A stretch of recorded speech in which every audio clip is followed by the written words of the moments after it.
Morning, guys. For those of you guys who drive Uber part-time or maybe even full-time but have a full-time career too, with it being the new year, I'd like to show you a little trick that I do every year. This helps you a lot when it comes to tax time, especially if you have a full-time job. So for those who have been driving Uber for a little while now, probably already know about the app called Stride or any other type of app that can track your mileage that you can use to write off your taxes. So pretty much anytime you are online on the Uber app, you can write off those miles that you are traveling.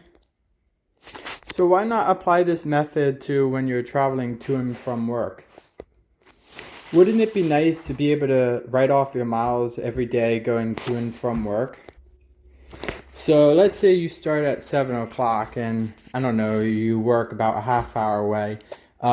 Leave maybe 15 minutes early and turn on the app, the Uber app, and use the destination filter. So like right here, or if you do Lyft also has that option. You could turn on the destination filter and then go select your location you're going to and hit navigate. Now, whether you get a trip or not, you are technically online for this whole trip to your destination, so you can use those miles to write off. So I will go to Stride and I will start tracking my miles. The nice thing that's now a thing with Uber, Lyft, I don't believe has started it yet, but when you get a request, you can see where the pickup and drop off location is and the time it will take, so you can know whether or not it will make you late to work. That's why I say give yourself about 15 minutes to leave early, just in case you get something a little bit out of the way.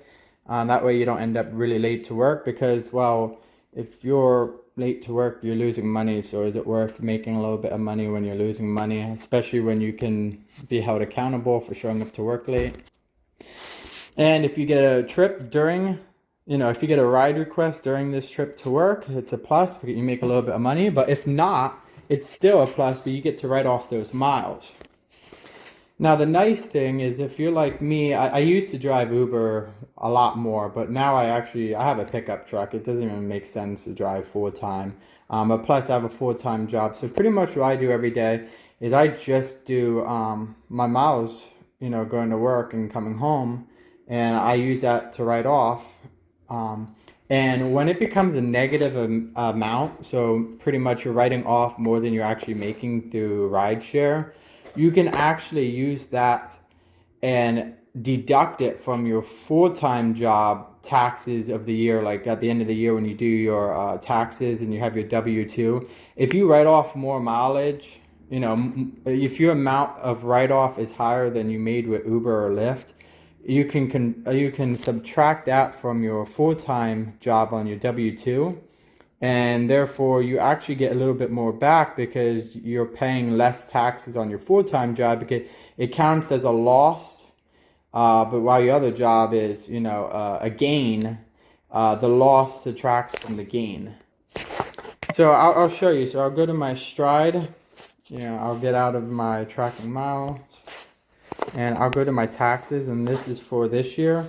I've only done it a few times so far, and a lot of times I live in a rural area. I don't always get trips, but again, it benefits when I have the high deductions. So you can see my income is a lot lower than my deductibles. So I don't know, maybe at the end of the year, my income from Uber and Lyft, let's say, I don't know, it's 500 or 1,000. And my deductibles, let's say, is 2,000. Then it shows 1,000 to 2,000 will show like a negative 1,000. So I can subtract that from the amount I made on my W-2 for my full-time job, and then that much more I'll get back on the taxes that I have paid for my full-time job. And now let's say you do Uber and Lyft a lot more, so obviously you're going to have unless you're not making any money, but you're going to have a higher income than the deductible. In a case like that, it's still good to write off the extra miles going to and from your full-time job, or even if you have a part-time job, because then, you can just use that to subtract from what you'll be paying taxes with your rideshare anyways. So either way, it's beneficial, and I hope this video has helped you, and hope you enjoy the rest of your day.